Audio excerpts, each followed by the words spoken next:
So sorry about that little break in the action there. But so this week's some great games.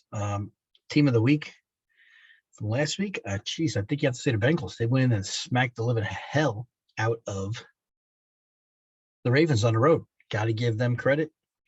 And that's probably the first place that most people are going to start in their knockout pools this week. Beginning of the season, you'd be wondering when you could use the Bengals. Well, now that they're really good, you could probably use them a couple of times, but here's an obvious time playing the Jets. If you still have the Bengals left, they're at the Jets. They are a 10.5-point favorite. I guess I'm going to go with the Bengals here. 10.5 is a lot to give. Again, some historically big spreads this week again. But, 10.5 is a lot in an NFL game. But, the Jet offense, we'll see if White looks more comfortable. Wilson is out. Got Joe Flacco in the background there. We'll see what happens. We know Joe Flacco could throw the deep ball, that's for sure. Second game, Titans. I can't believe the Colts are favored here by 2.5. Titans are 5-2. Seem like they found a couple of answers here. Colts are 3-4. I guess the Colts are hot, but the Colts being favored here by 2.5 is a little strange. I know the Titans have been banged up a little bit, but Titans seem to have found it. And Derrick Henry's on a world record pace here, basically. Good luck trying to tackle him. One thing I could think with him is you got to get him to run sideways somehow, because if he starts running downhill, you don't want to get in the way of Derrick Henry. He's obviously very strong back, and I'm going to go with the Titans today in that game. They're giving out 2.5. I can't believe it. Biggest spread of the week, though. Rams 15.5 at the Texans. Obviously, the Rams are going to win this game, and Texans offense looks terrible. So I'll take the Rams. There's not much even to talk about there. Rams looked good last week, 6-1. And again, like I said to you last week, so many teams at the top here. We got 5 teams in the NFC at 5-1 or better. I just don't remember that many this late in the season, obviously doing this.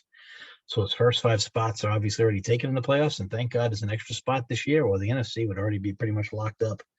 So as if it ended today, the Saints and my Vikings would get in if it ended today. Big game for the Vikings tonight, obviously.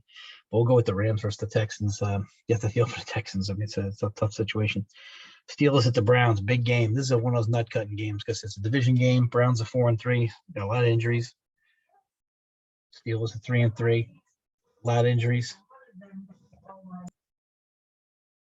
But we'll definitely go. I think we're going to go Steelers here. Browns are favored by 4. I think the Steelers will keep it close even if they don't win the game. So we'll pick the Steelers here. I think big game. I think the Browns could win it, but I see it being closer than 4. So Big Ben trying to drive his team down the field a couple more times to get some W's. Browns, like I said, 4-3, but very banged up. Don't know who's playing or who's out playing. It's going to be tough. Case Keenum did a great job. And again, it's one of those guys that no matter how well he does, he's never thought of well. Ryan Fitzpatrick, Case Keenum, it's a bunch of guys like that. No matter what they do, they never get a shot. And the Vikings, he took us to an NFC championship game, so I'm always grateful to him for that. And, we didn't have any faith in him, but Case is very mobile. He's very intelligent. He's very intense. All 3 good things. But people don't give him a shot. So maybe he'll get a contract out of this. I mean, you could have brought him into backup on like the Jets or somebody like that with a young quarterback around, where Case, who's an intelligent person, could definitely help him out. Eagles at the Lions. Weird game. I feel like the Lions are going to break through this week. The Eagles are a very strange team. They'll look good for 10 minutes. They're favored by 3.5. I'm going to go with the Lions this week. Lions 0-7. I think Campbell's had them play pretty well. A bunch of games have lost some heartbreakers to the Ravens and the Vikings in particular. Campbell's out there, but I like it. He's very aggressive. He's very upfront, very upbeat. I love it. I feel like the Lions are moving in the right direction. So they don't move in the right direction when we play them, but they almost had us. So I can't say anything bad about them. 9 is favored by 4 at the Bears. This is another nut-cutting game. One of these teams is going to go to 5 losses right here. Bears really had a rough week versus the Bucs. The Bucs against that great Bears defense just seemed to spread them out and beat them up and down the field. And I'm hoping we can get the Bears to lose this game just to frustrate them. This is a game I care about a lot because of playoff positioning.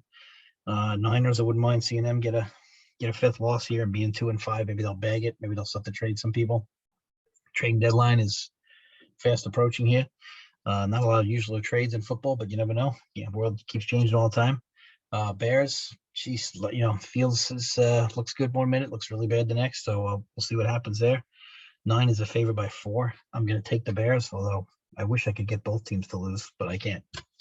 I'm taking the Bears, but I guess I'll root for, I don't know. I guess I'll root for the Niners. Panthers, boy, oh boy. Them and the Broncos, both 3-0, now 3-4. Can't blame them though. They both took advantage of a weak schedule early, and you got to give them credit for that. And but then you raise people's hopes, and then you're a victim of your own expectations, which is what we talked about a bunch of different times. Panthers 3-4 at the Falcons. Without Christian McCaffrey, it is rough. Falcons are favored by 3. I'm gonna take the Falcons here. I got to watch the Falcons too because they're 3-3 now. They've crept in, and got to give the Falcons staff a lot of credit. This was not a team that was supposed to be hanging around, competing for a playoff spot, and here they are, hanging in there. Going to be 3-3 right now, and if they win this game, they're 4-3, and they're in that division there where, that's a tough division. They're going to have to play the Bucs again. They have to play the Saints again, so it's going to be tough stuff. The Fish at the Bills. Everybody crushing Brian Flores about Tua. I mean, if I'm him, I just keep sending Tua out there. You're 1-6 right now. I don't think you're going anywhere, but you got to get Tua better. Just got to let him go through the process and let him keep getting experience. They're at the Bills. Bills are plus 14. This is a big spread in a division game. It's hard to find a spread this big in a division game. But geez, Bills look pretty good. The Fish can definitely play them tough, but I guess I'll take the Dolphins. Because it's 14. It's a division game, but Bills definitely win the game. Pats Chargers, big game here. Pats are 3-4, but 2 of their wins are versus the lowly Jets, so they've already spent their best chip basically. So they took advantage of business, but they lost 2 tough games. But some tough games at the buzzer against really good teams. But they're at the Chargers. Chargers got straightened out a little bit a couple of weeks ago. We'll see how Belichick, with 2 weeks to prepare for Hermit, comes up and makes a good game plan or not. Did a great game plan against the Bucs, kept them in the game. So we'll see what Bill has to do with 2 weeks here. But Chargers by 4. I don't know. I'm taking the Pats in this one. I figure they might lose by a field goal. Jags Hawks. Is there a less interesting game in the week than this one? I mean, Geno Smith, good God. And the Jags, I mean, I think the Hawks being favored by 3 and 3.5. I think the Jags are going to come up here and find a way to get it done. Seahawk defense has been horrendous. It's great to see Jamal Adams pitch his way out of New York and now be on a crappy defense with the Seahawks. Wonderful. I love when guys get their just reward, and great to see him as a part of it. If you come in, you're getting paid millions of dollars. Shut the hell up. And if you're losing and you're a part of the problem, and then you go somewhere else where they were winning and now you're losing again, you are again part of the problem. So when you're a guy who plays a lot and you lose, look in the mirror first. It's not like you're a backup, and you're getting paid a lot of money. Skins to Broncos. Boy, oh boy, Broncos got to win this game. I mean, that division is so rough that pretty much not going to make it anyway because the AFC is very tough, and obviously that division is, in my opinion, one of the best 2 divisions of football. So you got the Broncos at 3-4, Skins at 2-5. Broncos favored by 3, but Broncos given any points with this offense is a scary situation, and the defense is very banged up. Skins, I guess Ryan Fitzpatrick, maybe he'll be playing, or Henkin, or we don't know who's playing here, but I just feel like the Broncos are a little banged up. I'm going to take the Skins, but I'm going to root for the Broncos. Bucs 4.5 versus the Saints. This is a totally different Saints team, averaging around 18 plus a game, letting up about 18 plus a game. Totally different than the old high-powered Saints. But Winston's only got 3 picks, not turning the ball over. I guess Sean Payton is the quarterback whisperer, because Winston could throw 3 picks and a half. So this is going to be interesting. Bucs 4.5 over the Saints. I just don't think that the Saints will keep up with them on defense. Although in New Orleans, always rough. I'll take the Bucs here. Cowboys and my Vikings. Is Dak playing or is not playing? If Cooper's the quarterback, then I think the Vikes have a really good shot tonight. But I think the key is the Vikes offense versus the Dallas defense. That's how we have to win this game. We need to keep Dallas off the field. That offense is rough. Our defense at some points is a little long in the tooth in some areas. I think we got to find a way to keep them off the field. And we have not been good against the run, and we have not been good pass protecting against decent defenses. However, Dallas's defense is not that good. So we got to see what kind of action we get tonight. We need the Vikings to get this game. If they can ever get this game, I told you a couple weeks ago, now we're 3-3. If we can go 2-3 in the next 5 games, I think we can find a way to get in still.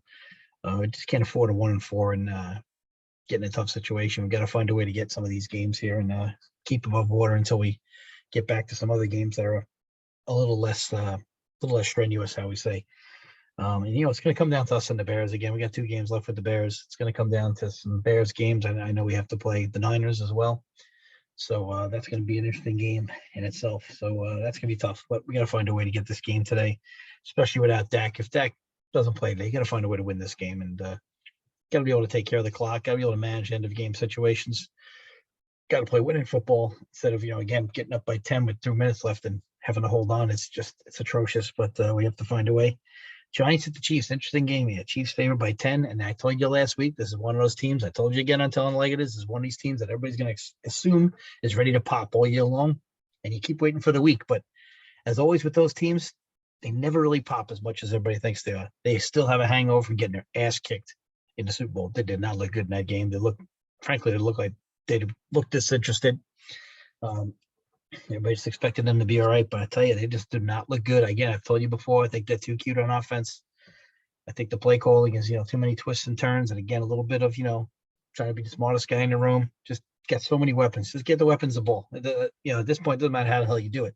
Just get them the ball. Get your best player a shot in basketball. It's the same thing. Get your best players in situations in baseball, the driving runs. Same thing. You got to find a way, but you don't have to be cute about it. I think, that the quadruple reverses and, this one and that one, and throwing the ball over your head 3 times and throwing it backwards lateral. Just play the freaking game. You got Patrick Mahomes back there. Just let him drop back and throw it. All right. And Tyreek Hill, and you got so many weapons. Defense is a little suspect, but they're at home. I mean, the Giants have so many weapons out. I think the Giants could keep it close though.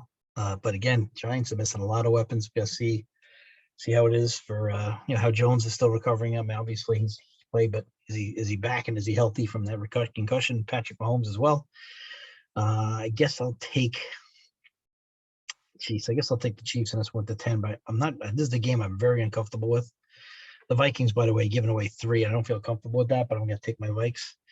The Chiefs, I'm going to take plus the 10. Like I said, so 8-4 last week, 6, 10. We got 14 games this week. Only 2 teams on a bye. I can only pick 14 because I don't get to pick the Thursday night game. But nut cutting games, some really good nut cutting games this week. Really excited about it. Game of the week, like I said, we probably already played it. But other than that, some really very important games. Like Niners Bear game, very important. 2-4 versus 3-4. That's why I always refer to these nut cutting games. Panthers Falcons in division game, 3-4 versus a 3-3, and the NFC with the 6th and 7th spot hovering around 500. Well, the Saints have pulled away a little bit of 4-2. There's some live teams, and 500 might give you a shot up until the last couple of weeks of the season. So those are some great nut cutting games there. Obviously, Steelers Browns is probably the game of the week this week, besides the game we saw on Thursday night, which I think will turn out to be the game of the week because of what it was. Steelers Browns, great rivalry, some great old fashioned hate there, and one of these teams is going to be in pretty good shape. Steelers, if they can ever get out, you'd be 4-3 to Browns. Get a win here, be 5-3 with a division win against the Steelers. They'd be in great shape. Pats, big game for them this week. Skins Broncos, but Bucks. I just don't count the Bucks Saints game as a great. I think the Bucks are going to beat them. So for me, I just feel like it's not as much of a game up in the air. But this is the kind of game the Bucks lose. Last year they had some games where they stumbled like that. But it's a very great week in the NFL. It's so much fun. The only bad news is it's Halloween today, so you're gonna get those door knocks instead of just being able to watch some football, which kind of pisses you off. But what are you gonna do? You gotta do what's right for the kiddies, and we'll see you next time on NFL, and hopefully we get the Vikes a win. Go Vikes. Don't be afraid of the dark tonight, Vikes. Make sure we come out and scare the Cowboys. Find a way to do it. Take care.